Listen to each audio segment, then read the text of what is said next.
Okay, you can begin. Okay, before I begin, can everyone hear me clearly? Yeah. Okay, good afternoon, everyone, and welcome to today's presentation. Today, we will be exploring Chapter 6, Leading with Integrity and Moral Purpose, which is from the Exploring Leadership textbook. And for today, your lecturers will be Ms. Deja Bridgman, Ms. Rhonda Campbell, and myself, Verena Victor. So, integrity is more than... Oh, go back. Sorry about that. Integrity is more than just honesty.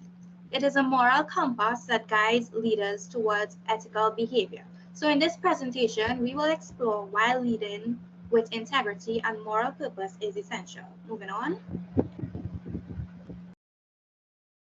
Okay, so we will start with the chapter overview. This extensive chapter, Leading with Integrity and Moral Purpose, examines the fundamental elements of ethical leadership. It goes into the development of a culture of integrity, ethical decision-making, and the crucial function of leading with example and the identification of one's moral mission. So this chapter covers three main topics. Number one, a discussion of the steps involved in establishing and maintaining moral organizational environments, a critique of the moral implications of transforming leadership theory, and lastly, a look at the ethical influences that participants' behavior modeling has on their organization. Next slide. So the first topic of today is creating and sustaining an ethical organizational environment. Next slide. So before we get into any more details, we will start with some important definitions and pointers. So here's an introduction to ethical organizational environment. An ethical organizational environment is a working culture in which moral values and principles inform all aspects of conduct, judgments, and relationships between staff members and leaders. So what is a leadership's crucial role? The cornerstone of an ethical organizational culture is leadership, of course. Setting an example for the entire organization and acting as ethical role models are ethical leaders. Next slide. So what is leading by example, you may be asking yourselves. So by continually exhibiting honesty, integrity, and ethical behavior in their decisions and actions, ethical leaders set the bar high for others to follow. And for the last one is defining ethical values and visions. A compelling vision that is in the line with these values is established and communicated by ethical leaders. The organization's morals compass is provided by these principles and visions. So now that this is out of the way, we will get into further details. Next slide.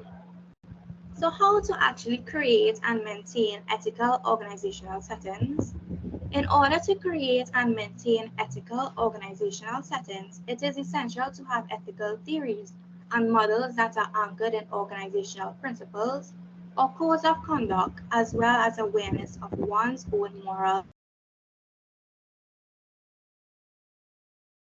Nash proposes 4 qualities that are necessary for participants to advance ethical standards in an organization, and these are: number 1, critical thinking skills to analyze and convey the ethical components of a problem or dilemma, and I think that one is self-explanatory, right? Secondly, we have a high degree of integrity to stand up for your personal and professional ethics. So this simply means, like, if you are being insulted by someone of a higher authority than you for no reason, right? You do not just accept that. Instead, you must always stand up for yourself, not because an employee is of a higher authority than you gives them the okay to treat you like that.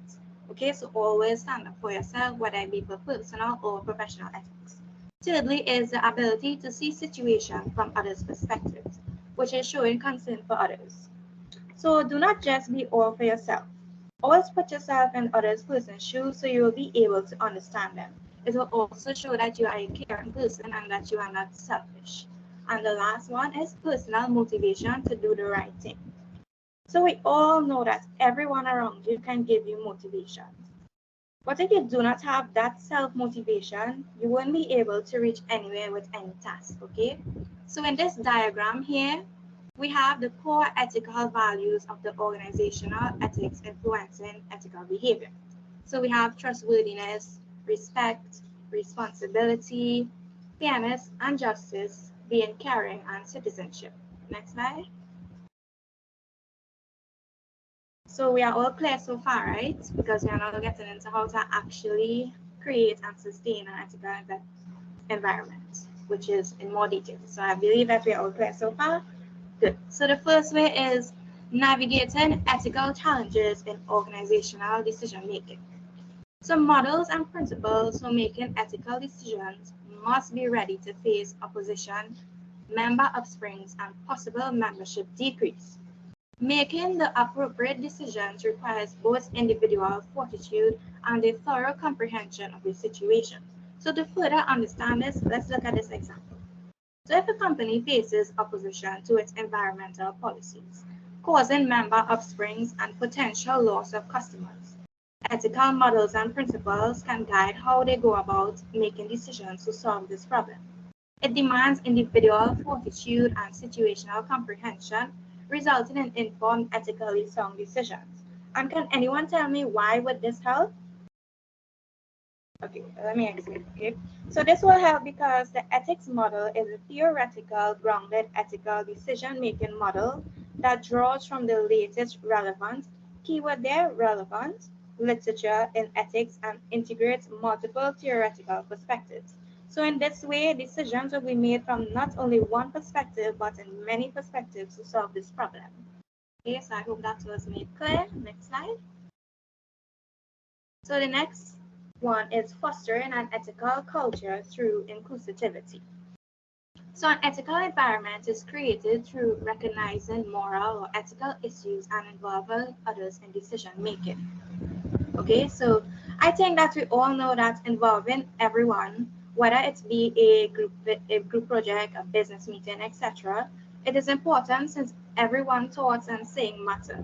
This will also lead to all individuals feeling a sense of belonging and not left out in any way. So let's look at the example, right? So let's say a company has nurtured an ethical environment by actively identifying moral issues and engaging everyone in decision making. This approach ensures that all their values shape their actions, fostering trust and integrity across the organization. So as I said before, it makes everyone feel a sense of belonging and not left out in any way. Okay, next slide. Crafting ethical environments. The relational leadership model and the elements of knowing, being, doing are methods for establishing and preserving an ethical environment. So over here on the left is a theme. Conceptual in nature, offering aspirational insights into how leadership might best emerge through group processes that elevate the importance of relationships, was said by Dove in 2017. And he said that all ethical leaders must be purposeful, inclusive, empowering, ethical, of course, and process-oriented. And on the right here, you will see the elements, knowing, being, doing. So first is knowing. The body of knowledge managers need to lead and manage effectively. Being, self-knowledge and awareness as the integral component to good leadership. And doing, how effective managers are at using technical skills and know how to manage their projects. Sorry. Next slide. So let's look at this example to understand what I just spoke about. So imagine that you are a team leader at a company, okay? And you want to ensure an ethical environment among your team members. You will go with the knowing, being elements. And here is knowing. You educate yourself and your team members about the company's codes of ethics, which includes principles like honesty, respect, and even integrity. Secondly is being. You will consistently model ethical behavior by always being honest, respectful, and fair in your interactions with team members and clients. And lastly is the doing element. So when a team member faces an ethical dilemma, such as whether to report a co-worker's wrongdoing, you provide clear guidance on the right course of action. You will also have a confidential reporting system in place for employees to raise ethical concerns without fear of retaliation. So in this way, you use the relational leadership model as well as the elements of knowing, being, and doing to establish and preserve an ethical environment with your team. Okay, so any questions about this part? Okay, well, let's move on. Equal empowerment for fostering a culture of moral behavior among leaders and members. Leaders and members alike should have the same authority to create an environment that encourages moral behavior. But why? Can anyone tell me why? Okay, this is because it fosters shared responsibility, inclusivity, transparency, and empowerment, which creates a more adaptable and sustainable ethical culture in the organization. But let's move away from the organizational examples for a minute and focus on this example here. So in a family, parents often set the rules and expectations for moral behavior, right? However, it is equally important that they must involve children in decision-making about ethical guidance at home. By giving everyone an equal say, parents and children can collaboratively create an environment that encourages moral behavior, fostering a sense of responsibility and ownership among all members. And I know you may be saying, yeah, that don't happen home by me, right? So I think we can all agree that not only in Trinidad, but in the entire Caribbean, this is not done, and because of this, many children have broken relationships with their parents. Am I right? Okay, next slide. Next is fostering an ethical workplace through mission-driven core values and mutual accountability. Identifying core values should be guided by the organization's mission in order to help people cooperate and comprehend fundamental ideas. And this is referring to a company's mission and vision statements. I think we all know about that. So to maintain an ethical workplace, members should hold one another accountable and engage in moral discussion.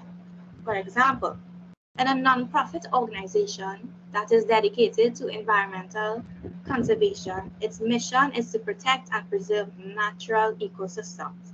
So to achieve this, they have identified core values such as sustainability, responsibility, and transparency. And these values guide the team's actions and decisions, ensuring that they all cooperate effectively and understand the fundamental principles driving their work. Additionally, to maintain an ethical workplace, they hold themselves accountable for their environmental impact and regularly engage in discussions about ethical choices such as sustainable resource management and ethical fundraising practices. Did everyone understand that example? Okay, I would assume so. So let's move on. Okay, so this leads us to speaking about toxic leaders. And I know that this heading will have you saying, I know many of these, right? Okay, so taken from the textbook, the Iran case emphasizes how crucial it is to analyze both successful and unsuccessful executive. Toxic leaders do harm to their followers and organizations by failing to bring about the required change and by failing to discriminate between good and wrong. Toxic leadership can be caused by both leaders and followers, not only leaders. So here are a few illustrations of actions and characteristics that are linked to toxic leaders. Firstly is violating the fundamental human rights of their own supporters as well as those of other people and organizations they do not count among their followers. Secondly is leaving their supporters in a worse situation than when they found them. So for an example that I can give for this is, let's say that in your workplace, you arrive at a problem and you go to your manager and you explain this problem to them, but they leave you questioning yourself more than when you actually went to them. This is what this is basically saying. They leave you questioning yourself more than before you went to tell them about the problem. Okay, I hope that was understandable. Next is intentionally feeding their followers delusions that increases the leader's influence and limits the followers' ability to take autonomous actions. For example, convincing followers that the leader is the only one who can save them or the organization. Next is appealing to the followers' most basic needs and fears. And lastly is fooling followers by telling deliberate lies and making errors in problem and issue diagnosis. Next slide. So this leads us to talking about public humiliation. Public humiliation is a powerful strategy for promoting moral conduct in a company, recognizing and rewarding risk takers. So I am sure we all know that once we do something bad, everyone gets to know about it, everyone hears about that, and that's the only thing we are remembered for, the bad things that we do. But once we do something good, no one talks about it and no one remembers you for it. Okay? So, however, it is crucial to address unethical behavior, uphold confidentiality, hold members accountable, and ensure due process violations. So when workers exhibit exemplary ethical behavior at a company, they are acknowledged and rewarded. For example, if an employee had the courage to speak up against unethical behavior, they would be given, let's say, the Integrity Champion of the Year award. However, in instances of unethical behavior, they make sure a fair and private process is followed, protecting the rights and dignity of employees and the business. Okay, I hope that was clear. Next slide. So addressing ethical climate, the need for moral commitment in organizations. Organizations frequently lack a healthy ethical climate as a result of leaders and participants who lack commitment to morality, okay, especially in Trinidad. As it is perceived as improving the organization, unethical behavior may be rewarded, resulting in shortcuts, subpar work, cover-ups, and a lack of personal accountability for errors or issues. Okay, so it is like in a group project where some members don't care about doing the work honestly. So many of the work is done in low quality, mistakes are hidden, and no one takes responsibilities for wrongdoing. So to create a healthy ethical environment, everyone needs to commit to doing the right thing. For example, only 22% of Americans, according to a Gallup poll from 2003, think moral standards in the US are excellent or good, while the other 77% think they are poor or just fair. So this shows an increasing proportion of Americans think the moral atmosphere in the country is declining. And over 50% of American workers reported seeing unethical behavior at work, according to a 2005 Ethics Resource Center survey. So this is not only in Trinidad where there is a lack of healthy climate, but all over the world in organizations. Okay, I hope that was clear for everyone. Let's move on.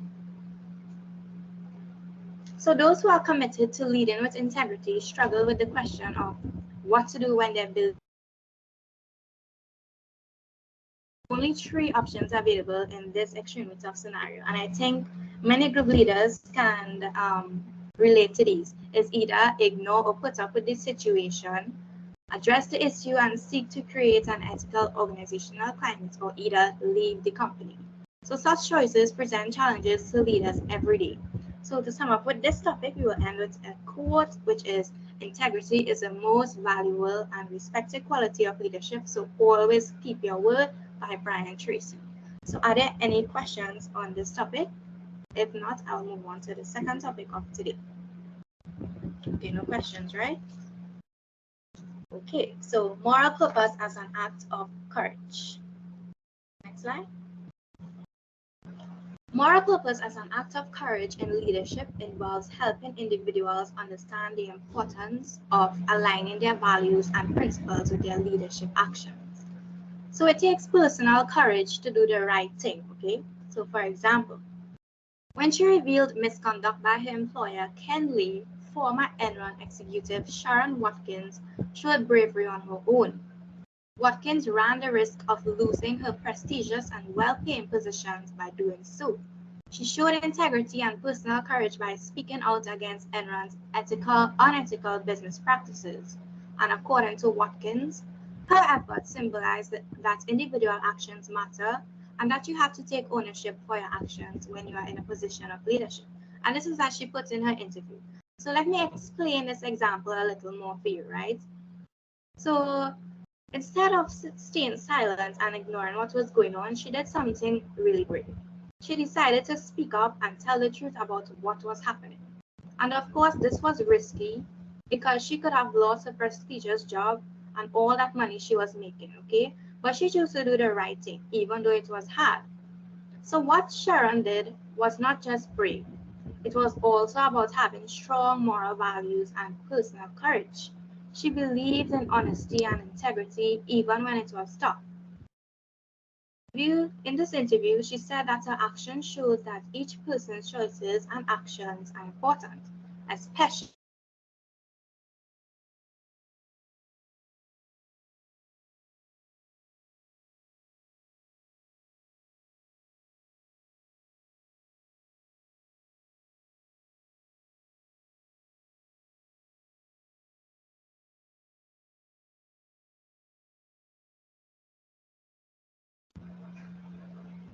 excuse, I got bumped off for a minute. Can you guys hear me now? Yeah, we're hearing you now. Yes. Okay. Okay. So I'm not sure where I got bumped off from while explaining.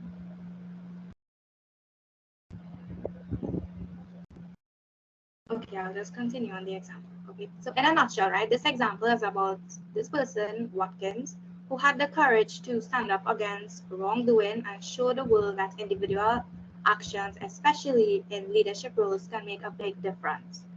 Okay, so next slide.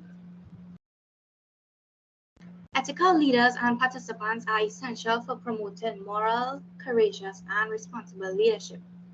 These leaders can be found in various aspects of life, such as local business leaders, faculty, religious leaders, community members, peers, family members, and non-profit leaders who work quietly and with humility to serve others. So in this diagram here, it shows how moral leadership spans into everything of identification with supervisors, taking responsibility, moral courage. Okay, so it is linked. All is linked. So moral courage is a mental and spiritual quality that allows individuals to confidently face ethical challenges without retreating. It combines principles, danger, and endurance. So Nelson Mandela's 18-year imprisonment for opposition to apartheid exemplifies moral courage. It is the awareness of danger and willingness to endure hardship are key components. So upholding principles and implementing them allows leaders to operate ethically. And I'm not sure if it is clear for you guys, but in this picture on the left, we have the different types of courages. It is spiritual, intellectual, social, physical, emotional, and of course, moral. Okay, next slide. So here is a little saying about moral purpose. To tell if a stone is true, you bang on it with a hammer. A dull tone indicates a fault. The stone will crack when you work on it, but a clearing, one that hangs in the air, means the stone is true. It has integrity and will uphold under repeated blows. So what does this mean? It compares testing a stone's integrity with striking it with a hammer. And the dull tone suggests a fault, while a clear resonant ring indicates true integrity. In practical terms, it means that genuine integrity and reliability are like a solid foundation that can endure challenges and pressure without breaking. Just like the stone that produces a clear ring that can withstand repeated blows. Okay, so I hope that was understandable. I know I got bumped out for a minute, so I'm not sure if it was understandable for everyone. Is everyone clear on it? Okay, so let's move on to the other slide. So this leads us to the topic about assumptions about ethical leadership. Next slide. So for each of these assumptions, I will be reading to you about what it is, and where possible, I will give you examples to further understand it. And of course, if there are any questions, please feel free to ask me, okay? So the first assumption, ethics is the heart of leadership. Ethical leadership is based on ethical values with integrity being a core component. Ethical leaders prioritize honesty, fairness, trust, and credibility, fostering sustainable and responsible leadership. And this has been repeated in your head since the moment I started to present. So I guess I will assume that one was clear, okay? Second assumption, all leadership is values driven. Rethinking leadership is crucial to reflect on ethical principles as individuals and leaders bring their own values and beliefs about how people should be treated, what is good and wrong, and what is just fair within communities and organizations. So we all know everyone is entitled to their own opinion. Someone may think that something is wrong while someone else may think, nah, that's not wrong, that's correct. and someone who think that, well, yeah, that's wrong, but no, that's correct. Okay, so this is what is meant by is values driven. Next slide. So the third assumption, personal values intersect with organizational values. So examining one's own values and how they relate to ideals of the business is a key component of ethical leadership. A person's moral compass directs ethical decisions and dilemmas while taking conflicting points of view, individual values, and organizational values into account. For example, if a leader's personal value is environmental stewardship, they may champion sustainable practices within their organization. This alignment not only enhances employee engagement, but also strengthens the organization's reputation and competitiveness, illustrating the powerful impact of personal and organizational values working in tandem. Next slide. Fourth assumption, ethical leadership. Ethical leadership can be learned, which is true. Ethical learning involves experience, contemplation, conceptualization, and application with trial and error situations, refining analysis and reflection. Life experiences shape growth as an ethical leader, guiding decision making. So, for example, imagine a school principal who is tasked with implementing a new disciplinary policy, right? They contemplate the potential impact on students' education and well-being. Through trial and error, they adjust the policy, seeking feedback from teachers, parents, and students, of course. This iterative process of experience and reflection helps the principal refine their ethical judgment and leadership skills, ultimately creating a fair and effective disciplinary approach that benefits the school community. So through trial and error and feedback from peers, this is how leadership can be learned, okay? Next slide. The fifth assumption, ethical leadership involves a connection between ethical thought and action. In order to be a successful leader, one must connect moral reasoning to ideals and behavior. This chapter's goal is not to make you memorize several ethical theories, but your participation in ethical analysis and discoveries based on theories and concepts in your daily life is the actual situations, which is the main objective, okay? So sixth assumption, character development is an essential ingredient of ethical leadership. A leader's character is defined by his or her deeds, not just by the principles they uphold. Because there is a gap between their principles and actions, leaders who are popular may not be respected by the general people. They essentially don't practice what they preach. For example, despite eloquent speeches about equality, the leaders' lavish lifestyle and unequal treatment of their staff expose the disconnect between his principles and actions, eroding the respect of people. So let me explain this example for you, right? So imagine that there is a leader who often talks beautifully about the importance of treating everyone equally and fairly. So they give impressive speeches about equality and justice, right? However, behind the scenes, this leader lives a luxurious and extravagant life, while their employees or followers are not treated fairly. They might be paid poorly or face unjust treatment, right? So this stark difference between what the leader says and what they shows a big gap between their principles and their actual behavior. So as a result, the people who look up to this leader start losing respect for them, okay? So it is like saying one thing and doing another. And this inconsistency erodes the trust and admiration that people had for the leader. So in simple terms, right, this example is about a leader whose actions don't match their words, and it leads to a loss of respect from people who follow them. Okay, so I hope that was clear enough. Next slide. Seventh assumption, ethical leadership is a shared process, right? To advance core values and do the right thing, ethical leadership is a collaborative process among all members of an organization or community. Members are frequently asked to take risks to stand up for what is right. Okay? So this means that each member must be prepared to take risks in order to stand up for what's morally right. In inclusive and empowered environments, individuals consistently encounter and navigate their ethical dilemmas. Okay, so 8 assumption. Everything we do teaches, and I know we all agree on that. In families, workplaces, and communities, the ethical environment is greatly influenced by role modeling. We determine what behavior is appropriate by assessing how others behave. And for example, if a leader excludes students of a color from recruitment, others might think that, yeah, this is okay. But on the other hand, other managers are more likely to adopt a leader's plan if they value diversity and raise the proportion of minorities in their senior team. This emphasizes how crucial role models are in developing ethical behavior. Okay, everyone clear so far, right? Okay, next slide. So moving away from the general assumptions, we will now go on to the cultural assumptions.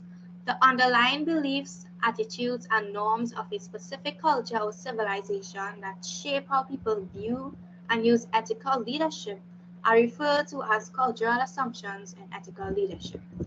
These presumptions can differ significantly throughout cultures and have an impact on how leaders evaluate moral quandaries and choose morally righteous actions. So here are some examples to help you understand this idea, okay? Next slide. Hierarchy and authority. In hierarchical cultures, ethical leadership may involve a strong emphasis on respecting authority figures and adhering to established protocols. Leaders may be expected to make decisions without much input from subordinates, and ethical behavior may be defined by loyalty and deference to superiors. For example, in a traditional Indian organization, leaders may be expected to make all major decisions, and employees are expected to follow instructions without question, even if they may have ethical concerns. So because if they are to maybe bring up these questions of theirs, they are either punished or fired from their job. Okay, so next slide. Communication styles. Cultural assumptions can also affect how leaders communicate ethical principles. Some cultures may use direct and confrontational communication to address ethical issues, while others may employ indirect, subtle approaches to avoid confrontation. For example, a German leader may address ethical misconduct directly and openly during a team meeting, while a Chinese leader might use private conversation and subtle hints to convey ethical concerns. Okay, so that is to avoid the confrontation in front of everyone. Okay, so next slide. Gender roles, and this is a big one in culture. Okay, cultural assumptions about gender roles can influence leadership expectations.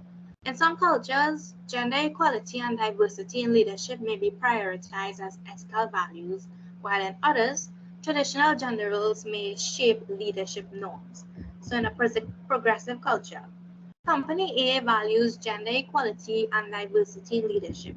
They have a balanced leadership team with both men and women in key positions. Employees expect leaders to be chosen based on skills and qualifications, irrespective of gender. But on the other hand, in a traditional culture, Company B adheres to traditional gender roles where men are seen as natural leaders. As a result, they predominantly promote men to leadership positions, even if equally or less qualified women are present. This reinforces the cultural assumption that leadership is a male domain. So this example highlights how cultural assumptions about gender roles shape leadership expectations differently in two contrasting cultural concepts. So this sums up my presentation for today, and if there are no questions, I will now hand you over to Ms. Rhonda.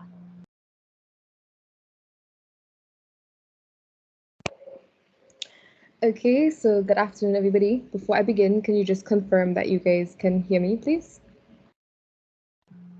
Yeah, we can hear you. Okay, great, perfect. All right. So good afternoon again, everybody. I will be taking you through the next few topics of this chapter, starting off with the first topic, which is ethical theories and moral purposes. Here, we're just going to touch a little bit on the definition and the background of ethical theories.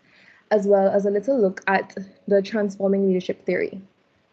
Okay, so understanding ethical theories. In order to understand ethical decision making, it is important to acknowledge that not everyone makes decisions in the same way, using the same information, and employing the same decision making rules. Ethical theories provide part of the decision making foundation when ethics are in play. They provide a framework for analyzing moral issues and focus on the following: one, how judgments are made, and two, the thought processes that we engage in to solve problems and ethical dilemmas. All right, now we're going to look at a background of ethical theories. An investigation into the way that ethics and ethical development are associated with the way that people behave can be traced back years before common existence, with some significant contributions being made in the 18th and 19th century. A few notable contributors are the following: Aristotle, wait, I think I said that wrong, but still, Plato and Socrates, right? These three Greek philosophers, Immanuel Kant, a German philosopher, and John Stuart Mill, who's an English philosopher, right? This next slide just sort of gives you a timeline for the Greek philosophers and shows you a representation, a picture, sorry, of the other two philosophers. So for the purpose of this chapter, we're going to be focusing on the transforming leadership theory, right? And you'll see why. This theory is referred to as the most prominent theory, which encompasses a moral constituent as its foundation for leadership. It was conceptualized by James MacGregor Burns in 1978 and focuses on the relationship and influence between leaders and followers. So just to give you an idea of who Mr. James MacGregor Burns is and his authority to speak to us about these leadership theories, right? So he's a historian, a political scientist, a biographer, right? He basically established these two concepts, which are the transforming leadership theory and transactional leadership theory. Now, like I said, for the purpose of this chapter, we're just focusing on the transforming leadership theory, which initially started out as his attempt to describe political leaders specifically.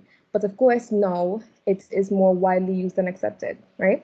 The transforming approach is meant to focus on the leader's personality, traits, and ability to make change through example, articulation of an energizing vision, and challenging goals.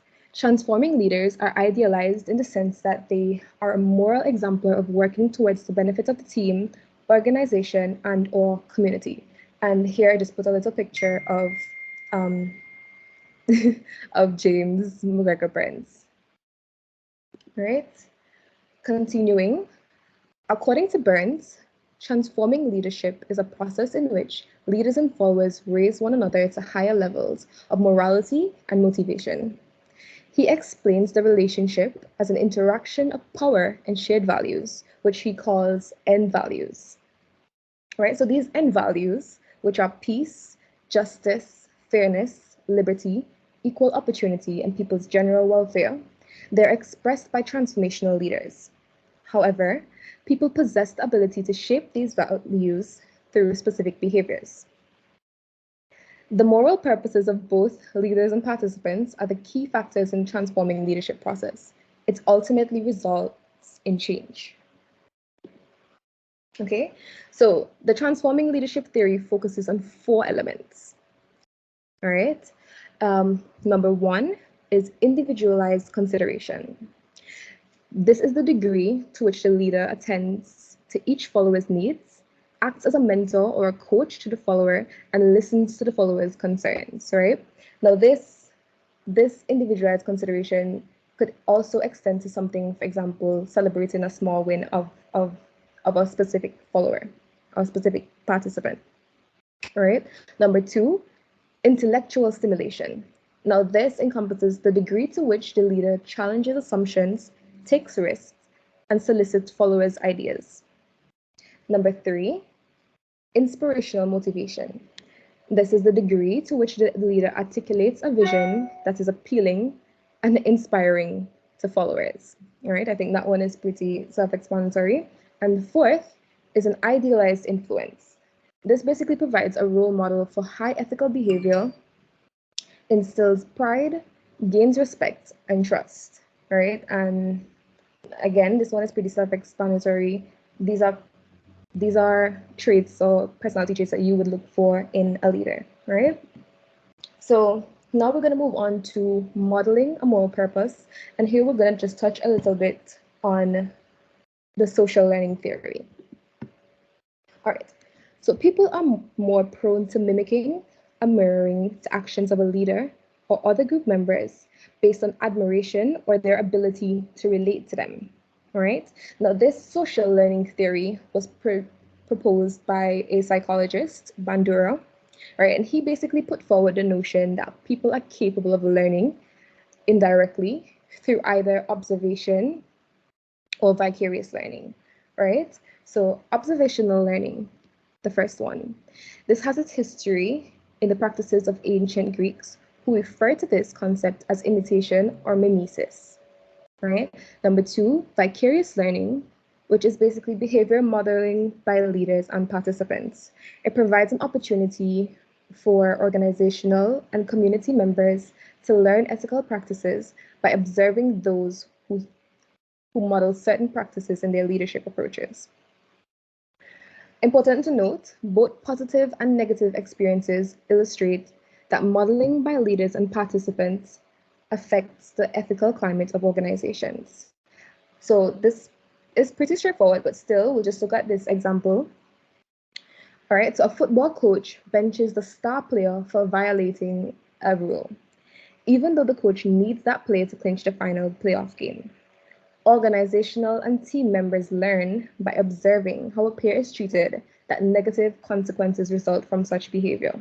All right. So basically, we're in a team, and one of the team created an offense that got him sat down for the entire game. Right. So I mean, if we all want to play, we're gonna learn from his example. We don't have to go through that experience ourselves to know what the consequence is, because we saw it happen to our team member. We're basically going to avoid that act because we don't want to suffer the same fate as him or her, right?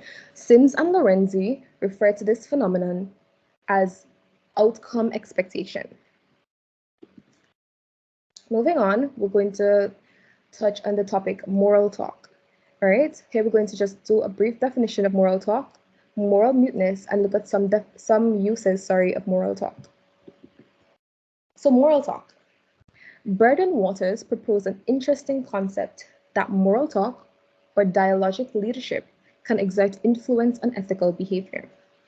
A dialogic leader will initiate discussions with peers and members about what is ethical and what the material interests of individuals are.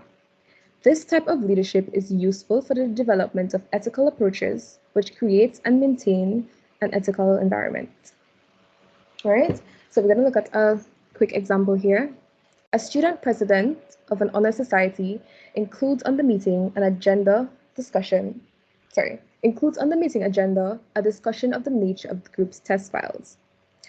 A member speaks up at the meeting about her concern that a few of the exams in the files have been stolen. She then asks members if maintaining those files is a kind of activity the group should engage in, knowing that this is a violation of the college's honor code. A discussion ensues about whether or not the activity is counter to the organization's mission and the organization's values of academic excellence and integrity. All right? Does everybody understand how the example is linked to the definition of what dialogic leadership is? Okay. All right, so moving on.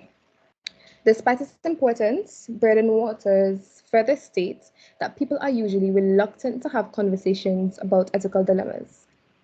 Although ethics is a subject that leaders and participants deal with, he basically says that there's limited conversation about it between members of groups. This is referred to as moral muteness.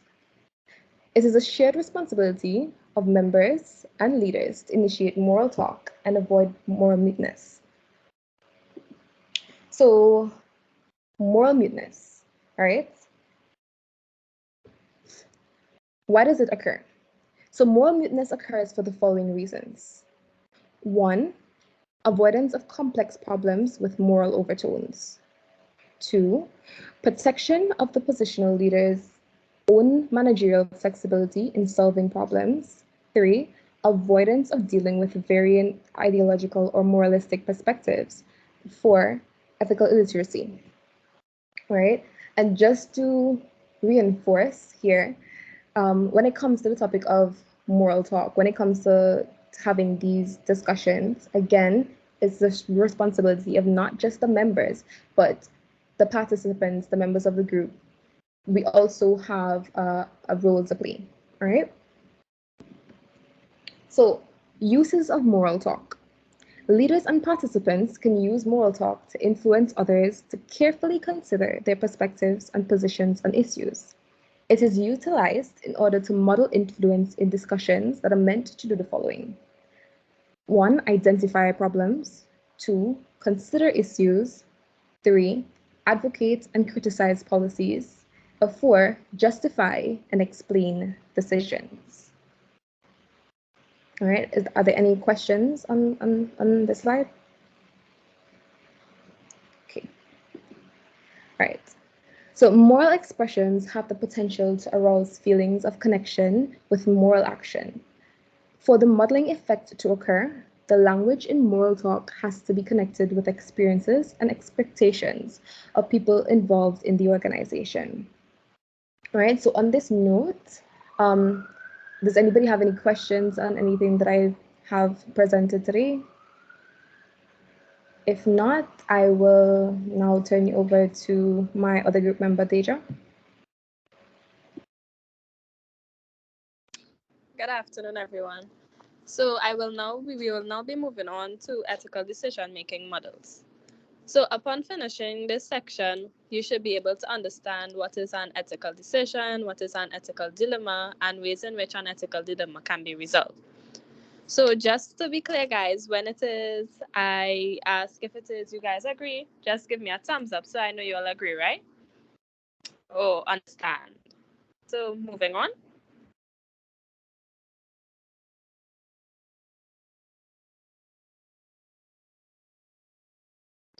And not seeing the writing. Okay. Right. So ethical decisions. An ethical decision is a choice made by an individual or group that takes into account moral principles and values. It involves weighing different options and considering the potential impact on others and overall ethical standard. Moving on. So below you will see an example of an ethical decision-making chart. So you will see here it has 1, you'll need to identify the problem. 2, establish decision-making criteria. 3, weigh the decision-making criteria. 4, generate alternatives. 5, evaluate the alternatives. 6, choose the best alternatives. 7, implement the decision. And 8, evaluate the decisions. So these are all the ways in the thought process which one should consider while making an ethical decision, right? Moving on. So what is an ethical dilemma? An ethical dilemma is a situation where a person or group is faced with 2 or more conflicting moral choices. It's a challenging situation because there is no clear right or wrong answer. Ethical dilemmas often involve difficult decisions where one's action may have both positive and a negative consequence. Resolving an ethical dilemma requires careful consideration of the values, principles, and potential impacts. So you see the picture besides on the right-hand side. It shows you the 6 different ways that you can proceed with an ethical dilemma, being to evaluate the facts, think about the conflict presented, how many principles apply, identify applicable codes and code sections, compare different options, and select the best option under the circumstances. Moving on. So in this chapter, it is highlighted that ethical dilemmas and ethical decisions aren't solely the responsibility of the leader to resolve. It is said in the relational leadership model that to receive a better result, both the leader and members be included in the resolution of ethical dilemmas. So there are several ways in which different establishments use to resolve ethical dilemmas by having the following professional codes and organizational standards. Is everyone following so far? Thumbs up if you are.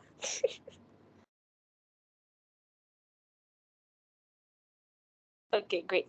So moving on, listed below would be examples. So one being the professional code of conduct. So a professional code of conduct would be a document that explains to employees how they are expected to act on behalf of their company, with an example on the right. Moving on. So a second example would be a professional code of conduct. So a professional code of conduct explains to a professional code of conduct is a document that explains to the employee how you are expected to act on behalf of the company, with the example to the right. Moving on. The last example being client confidentiality. So client confidentiality is the principle that an institution or individual should not reveal information about their clients to a third party without consent of the clients or clear legal reason. Right? So these three examples, everyone who is working, you all would have come up on these stuff like these when you started working, where they would have given you, a contract to sign or stuff like that, right? Moving on.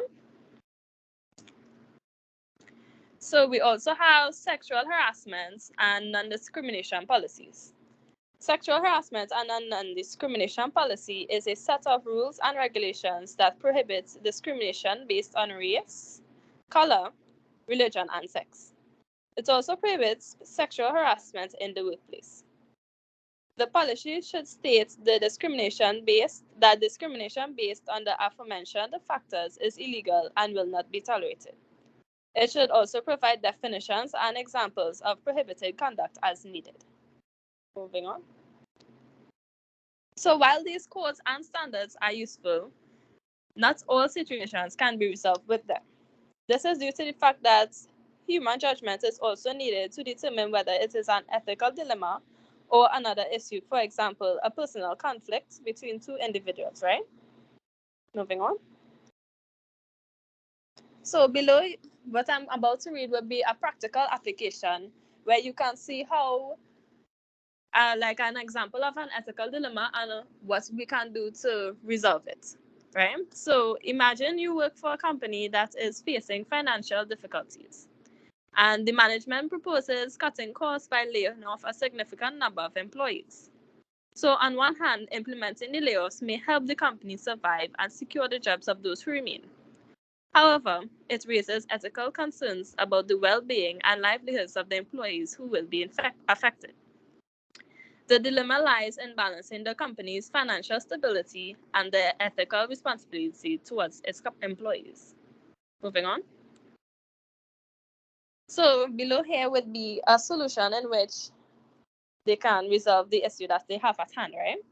So to solve the dilemma of layoffs, it is important for the company to consider alternative options before resorting to job cuts.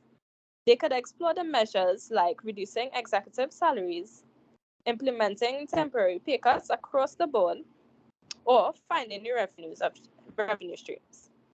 Additionally, the company could invest in employee training and development to enhance skills and increase productivity. Open communication with employees and involving them in the decision-making process can also help find creative solutions that minimize the impact of jobs while addressing the financial challenges. So that would be a problem and solution that a company may be faced with, right? You guys understand the examples given there so far?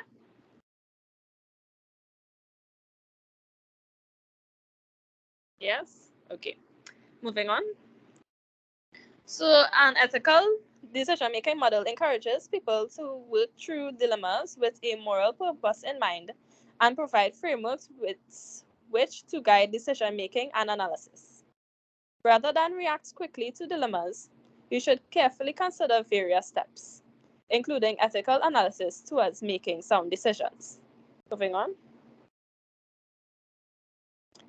Okay, so this is the other chapter, which is ethical principles and standards. So what you should know at the end of this chapter would be what is an ethical principle and what are the 5 ethical principles that go along with it. So what is an ethical principle? An ethical principle is basically a guideline or rule that helps us determine what is right and what is wrong. Moving on.